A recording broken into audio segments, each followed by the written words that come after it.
and welcome back to Friday Reads, where we help you find your next read. I'm Jill. And I'm Julie, and we're out and about in Kimberly again today. And today we are at Serenity Salon and Spa on Main Street. It's a really cute salon, and the owner, Brittany, allowed us to come in and film here. So we're really excited to be here.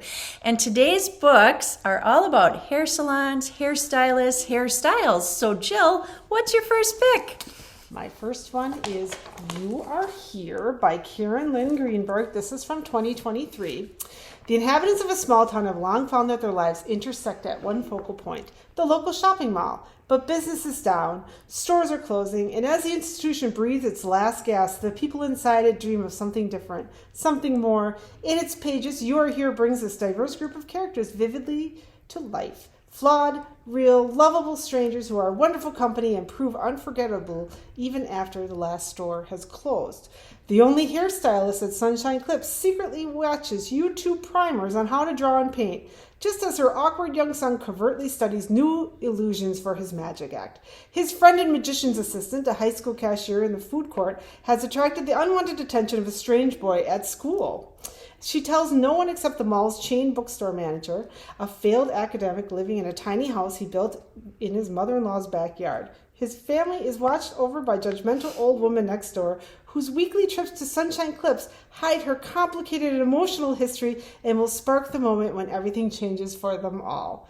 Exploring how the stories we tell ourselves about ourselves are inextricably bound to the places we call home, You Are Here is keenly perceptive and deeply humane. And I think it kind of shows that all the things that happen in a hair salon, because I'm sure hair salon people hear a lot of stuff. You are here.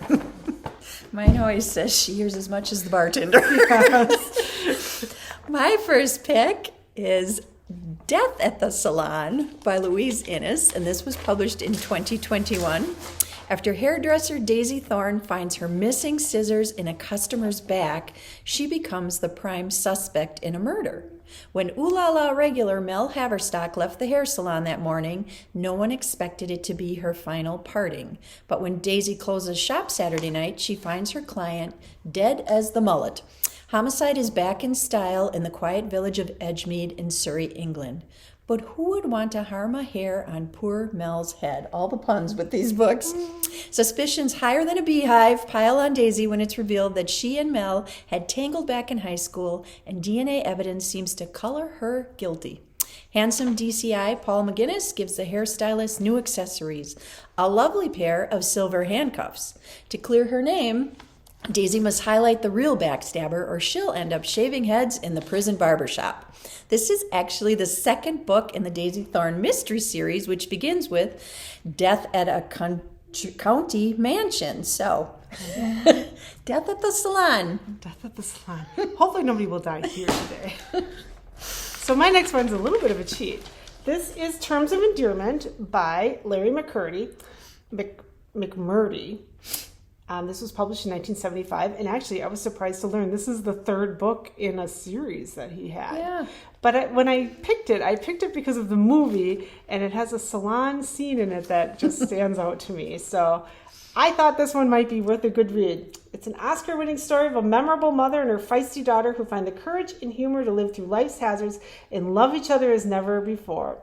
So, yeah. And if you've seen the movie, you might want to read the book, or...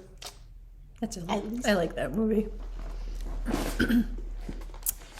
My second pick is The Kabul Beauty School, An American Woman Goes Behind the Veil by Deborah Rodriguez, and this was published in 2007.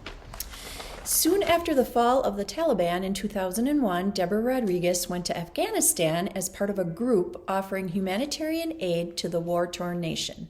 Surrounded by men and women whose skills as doctors, nurses, and therapists seemed eminently more practical than her own, Rodriguez, a hairdresser and mother of two from Michigan, despaired of being any real use.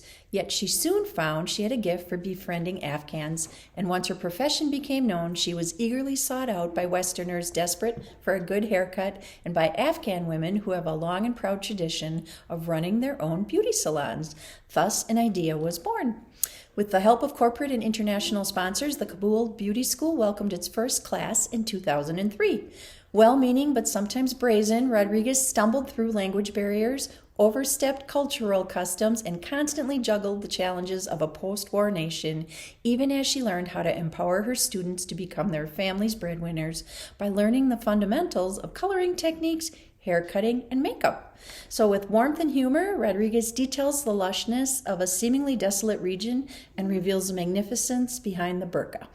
Kabul Beauty School is a remarkable tale of an extraordinary community of women who came together and learned the art of perms, friendship, and freedom. Nice. So my next one is Welcome to the Last Chance. This is the first in a series by Hope Ramsey. It was published in 2011, so the probably whole series is published by now. Dear reader, yes, our town is way off the beaten path, but strange, wonderful miracles happen a lot around here. I've owned the cut and curl beauty shop for years, and I've seen folks come for a visit, then stay for a lifetime. Take Jane, that pretty firecracker of a girl who just arrived in town. I would swear she's running from something. She came with only $5 in her pocket, and she's worked real hard to make a fresh start. She's turned my son Clay's life upside down without even realizing it. And thank goodness for that. Ever since Clay left his country western band, he's played everything too safe. He needs to take a chance on Jane. Besides, the more he tries to keep his distance, the more he'll realize that he and Jane are singing the same tune. But I should quit rambling and go check on Millie's permanent wave. Next time you're in the Last Chance, be sure to swing by. We've got hot rollers, free coffee, and the best gossip in town. Again with the gossip. See you soon, Ruby Road. So, welcome to the Last Chance. It sounds like you're going to get a lot of juicy stuff in this one. That sounds cute. My next pick is Acts of Violet by Margarita Montemor. This was published in 2022. She is the author of the national bestseller Una Out of Order, and this is a dazzling and twisty new novel, relatively new, about a famous magician who disappears, leaving her sister to figure out what really happened.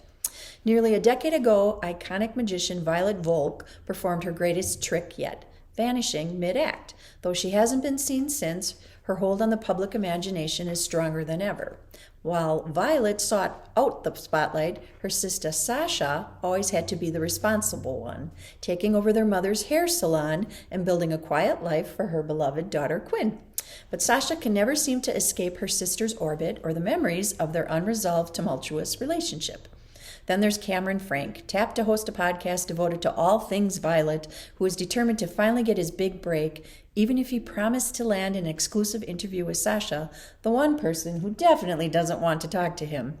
As the 10-year anniversary approaches, the podcast picks up steam, and Cameron's pursuit of Sasha becomes increasingly intrusive. He isn't the only one wondering what secrets she might be keeping. Quinn, loyal to the aunt she always idolized, is doing her own investigating. And meanwhile, Sasha begins to experience an unsettling series of sleepwalking episodes and coincidences, all which seem to lead back to Violet. So Sasha must finally confront the most painful truths about her sister and herself, even at the risk of losing everything. So, Hair Salon fits in because she's the one running Mom's hair salon. Acts of Violet. I might have to put that one on my to-read list because I really liked Una Out of Order. It was really cute. Okay, so my next one is about hair. You can't touch my hair and other things I still have to explain. This is from our nonfiction department. The author is Phoebe Robinson, who is a podcaster and comedian. Phoebe Robinson. Phoebe Robinson is a stand-up comic, which means that often her everyday experience becomes points of comedic fodder. And as a black woman in America, she maintains sometimes you need to have a sense of humor to deal with the absurdity you're handed on the daily. Robinson has experienced her fair share over the years. She's been unceremoniously relegated to the role of the black friend, as if she's somehow the authority in all things racial. She's been questioned about her love of YouTube and Billy Joy. Isn't that white people music? She's been called uppity for having an opinion in the workplace. She's been followed around stores by security guards, and yes, people do ask her whether they can touch her hair all the time. I find that nobody ever asks me if they can touch my hair. Now she's ready to take these topics to a page, and she's going to make you laugh as she's doing it. Using her trademark wit alongside pop culture references, Robinson explores everything from why Lisa Bonet is Queen Bey Jesus to breaking down the terrible nature of casting calls, to giving her less than traditional advice to the future female president and demanding that the NFL clean up its act, all told in the same conversational voice that launched the podcast, Two Dope Queens, which is on the top spot on iTunes. So You can't touch my hair, and other things I still have to explain. I love that title.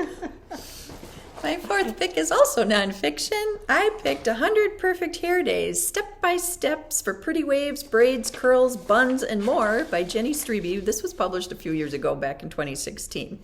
Loose waves, low ponies, natural curls, elegant updos, classic braids, and more. There's 100 fabulous looks in this essential beauty guide. Illustrated step-by-step instructions and inspiring fashion photographs make it easy, or so they say, to replicate professional level styles at home, while a hair spa section shares tips on troubleshooting problem hair and choosing the best products for every hair type. From vintage Gatsby waves to the edgy braided faux hawk, pretty flower bun, and so much more, this book has everything you need to try to make every day a perfect hair day, even when you're not at the salon. So it does have some nice pictures and instructions in it. So 100 perfect hair days. That might be good to look at before you go to the salon to get some ideas.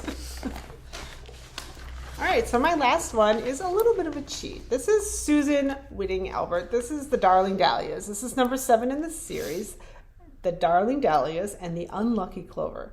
And the reason I say it's a cheat is because it's a barbershop quartet.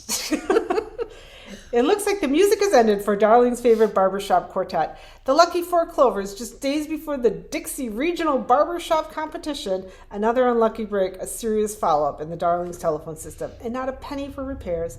And while liquor is legal again, moonshine isn't. Sheriff Buddy Norris needs a little luck when he goes into Briar Swamp to confront Cypress County's most notorious bootlegger, and what he finds upends his sense of justice. Once again, Susan Whitting has told a charming story filled with richly human characters that face the Great Depression with courage and grace. She reminds us that friends offer the best of themselves to each other, the community that holds us together, and luck is what you make of it. So this was published in 2018. The series is quite long. We have a lot of them on our shelves. So if you want to visit the Depression in these like darlings, the darling dahlias. Is that the series name, Jill? Yeah, Darling Dahlias. Okay. Like the flower. My last pick, she's got her scissors in hand, and it is One of Us is Dead by Geneva Rose, published in 2022. She's the best-selling author of The Perfect Marriage. This book has opulence, sex, betrayal. Sometimes friendship can be deadly. Meet the women of Buckhead, a place of expensive cars, huge houses, and competitive friendships. Shannon was once the queen bee, but she's been unceremoniously dumped by Bryce, her politician husband. When Bryce replaces her with a much younger woman, Shannon sets out to take revenge. Then there's Crystal. Crystal has stepped into Shannon's old shoes. A young, innocent Texan girl, she simply has no idea what she's up against. Third, we have Olivia. She's waited years to take Shannon's crown as the unofficial queen of Buckhead. Finally, her moment has come, but to take her rightful place, she will need to use every backstabbing, manipulative, underhand trick in the book. And then we have Jenny, who owns Glow, the most exclusive salon in town. Jenny knows all her clients' secrets and their darkest desires, but will she ever tell? Who amongst these women will be clever enough to survive Buckhead, and who will wind up dead? They say that friendships can be complex, but no one said it could ever be this deadly. So One of Us is Dead by Geneva Rose. I might have to put that one on my list too. I just read The Perfect Marriage by Geneva Rose, and I did not see the twist coming. So well, then you got another one to follow that up with. Well, we hope if you're thinking of joining this, going to a salon, that we give you some books to read to get you in the mood. We thank you for watching our videos. You can find our videos on our Facebook page, on our YouTube channel. Jill links them from the Kimberly Public Library website. We thank Brittany at Serenity Salon and Spa. Yeah, you should definitely come here because it's really cute. It is an adorable salon. It is really, she's done a really nice job here. We thank her for letting us come in and take over the salon this morning to film our book picks. So until next time, we thank all of you for watching. Bye.